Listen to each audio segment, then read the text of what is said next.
కలియుగ వైకుంఠ ప్రత్యక్ష దైవం, కలవ నాయకుడు, ప్రజల ఇలవేల్పు, కులదైవం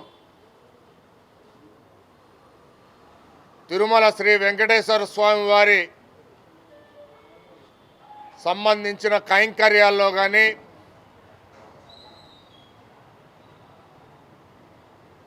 ప్రసాద వితరణలో కానీ అనేక అవకతవకలు, కల్తీ కార్యక్రమాలు జరిగిన నేపథ్యంలో ప్రపంచవ్యాప్తంగా ఉన్న కోటాను కోట్ల శ్రీ వెంకటేశ్వర స్వామి వారి భక్తుల మనోభావాలు దెబ్బతిన్న నేపథ్యంలో దేశవ్యాప్తంగా ఇరు తెలుగు రాష్ట్రాల్లో భక్తులు అనేక ఉద్యమాలు చేపట్టడం జరిగింది. దీనికి సంబంధించి జరిగిన తప్పులని, లడ్డూ ప్రసాదాల్లో జరిగిన తప్పుల్ని ల్యాబ్ రిపోర్ట్లు కూడా ధృవీకరించడం జరిగింది.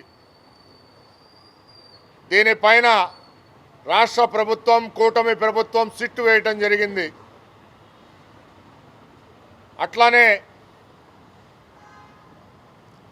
రాష్ట్ర ఉప ముఖ్యమంత్రి వర్యులు పవన్ కళ్యాణ్ గారు అపరాధ దీక్ష చేయటం ప్రారంభించారు. ఆయన 4వ తారీఖున తిరుమల వస్తున్నానని ప్రకటించటం జరిగింది. ఈ నేపథ్యంలో జగన్మోహన్ రెడ్డి హిందూ ధర్మ మత విశ్వాసాలపైన, అట్లానే రాజకీయ స్వార్థ ప్రయోజనాల కోసం సనాతన ధర్మాన్ని మంట కలిపేందుకోసం ఒక అన్య మతస్థుడైన జగన్మోహన్ రెడ్డి 28వ తారీఖున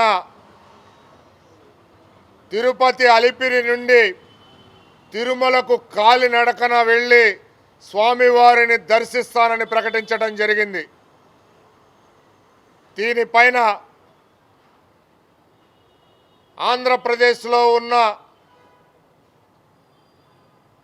ఉమ్మడి 13 జిల్లాల్లో సనాతన ధర్మ పరిరక్షణ జేఏసీ ఏర్పాటు చేయటం జరిగింది. దేవాలయాల వ్యవస్థల్లో ఉన్న అవకతవకలు, అపచారాల మీద పోరాటం చేసేందుకోసం ఈ జేఏసీ ఏర్పాటు చేసుకోవటం జరిగింది. ఈ జేఏసీ ద్వారా మేము ఒకటే తెలియజేస్తున్నాం,